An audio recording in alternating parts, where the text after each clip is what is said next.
Hello UT and hello the world, I'm your host Andrew Rosas. And after weeks of everyone in the world being sick, we're back, baby. So let me ask you, what's better than water?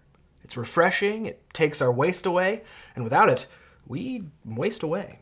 How great is water? It's the #1 ingredient in Dr. Pepper and makes up 60% of the human body.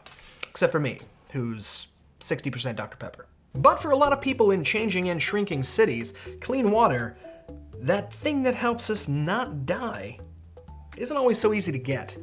Probably the most visible instance of this happening is in Flint, Michigan right now, where the water from the tap is almost as dirty as the politics surrounding it. That's why some enterprising scientists here at UT have been working on a project to help cities with shrinking populations deal with their water utility infrastructure. Enter Dr. Casey Faust, professor here at UT and leader of the project. So Dr. Faust, first of all, tell us a little bit about shrinking cities and how that impacts water and wastewater management. I started working with shrinking cities around 2010 during my PhD at Purdue University.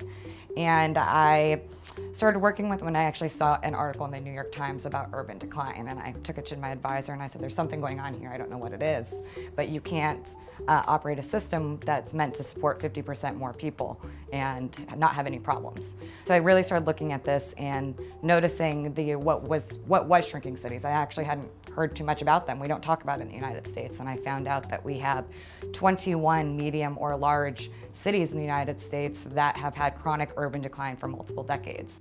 That is truly shocking news. I've got to be dreaming.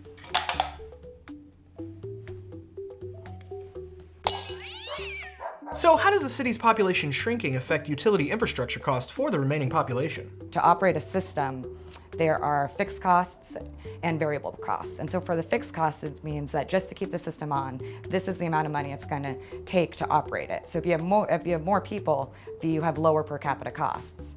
And so there are some instances in these cities where you hear multi-$100, $100, $200, $300 water bills, and they can be pretty typical. And so with the high poverty rate, these are people who literally can't afford the bills monthly. I mean, I couldn't afford those kind of bills monthly just for water service. A $300 water bill? What do you think you are, an Austin summer electricity bill?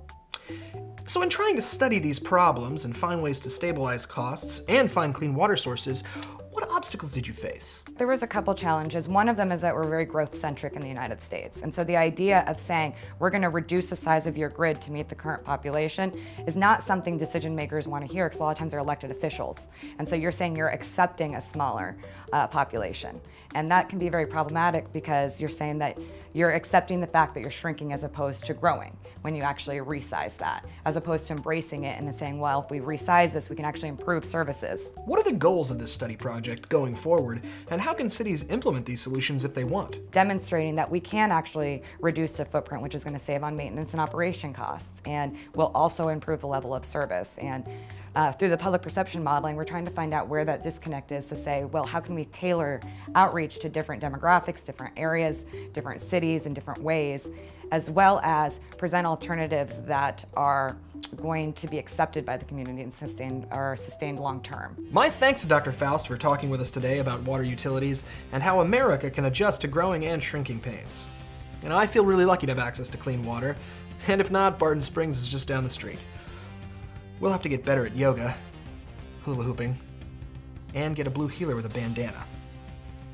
Hey, if you like this video, share it with your friends, like us on social media. You can follow me on Twitter at Mr. Andrew Rosas, and follow the Texas Exes as well. As always, I'm your host, Andrew Rosas, reminding you to stay hooked.